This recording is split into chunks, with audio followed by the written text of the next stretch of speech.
Commander Zeph-7 stared at the crystalline data fragment recovered from the derelict Kytherian dreadnought, its surface pulsing with dying light.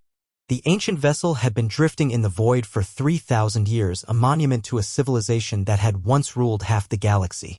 Now, as humanity's exploration fleets pushed deeper into former Kytherian space, they were uncovering secrets that challenged everything they thought they knew about their own history.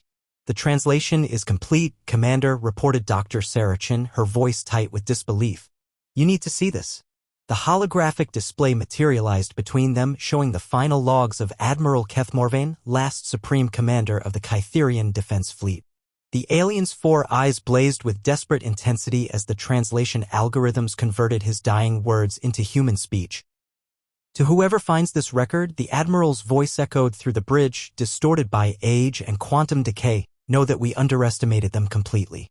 The humans, we thought we had contained them on their primitive world.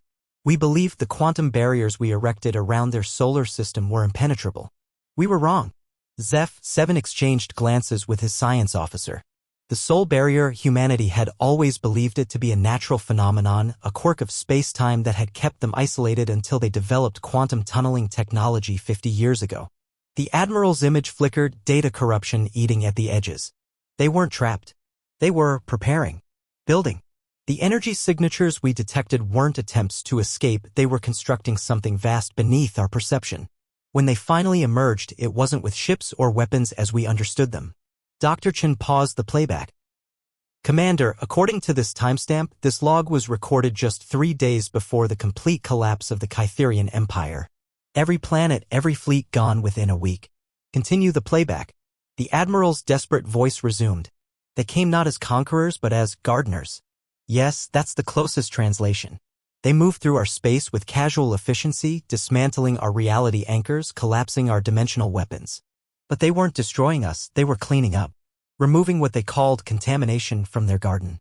The hologram shuddered as the Admiral's ship took another hit. "We intercepted their communications.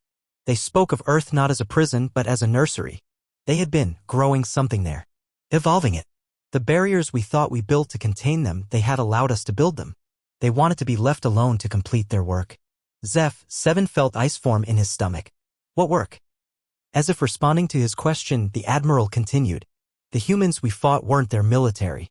They were their children. The real power, the intelligence that had been growing on Earth for millennia, was something else entirely. Our scout probes that had observed Earth for centuries had only seen the surface layer, never detecting what lay beneath in their quantum foundations." The image of the Admiral began to fade, his ship's power systems failing. By the time we realized our mistake, it was too late. The entity that had been masquerading as human civilization revealed its true nature. Earth hadn't been trapped, it had been a cocoon. And now it was ready to spread its wings across the galaxy. Static consumed the transmission for several seconds before the Admiral's final words emerged. "They're not expanding into our territory. This was always their territory. We were just temporary gardeners and our lease has expired." The hologram died, leaving the bridge of Zeph-7's ship in heavy silence. Dr. Chen's hands trembled as she pulled up stellar cartography. "Commander, look at this. If we map the pattern of Kytherian colony disappearances against current human expansion routes." The display showed a perfect match. Humanity's exploration fleets weren't discovering new territories. They were returning to claim what had always been theirs. Outside the viewports, Earth's newest colony ships passed by in formation, their hulls gleaming with technology that seemed to evolve between one observation and the next. And somewhere in their quantum depths, something ancient and patient continued its work, tending to a garden that spanned the stars. The jailers had never been on Earth. They had been Earth all along.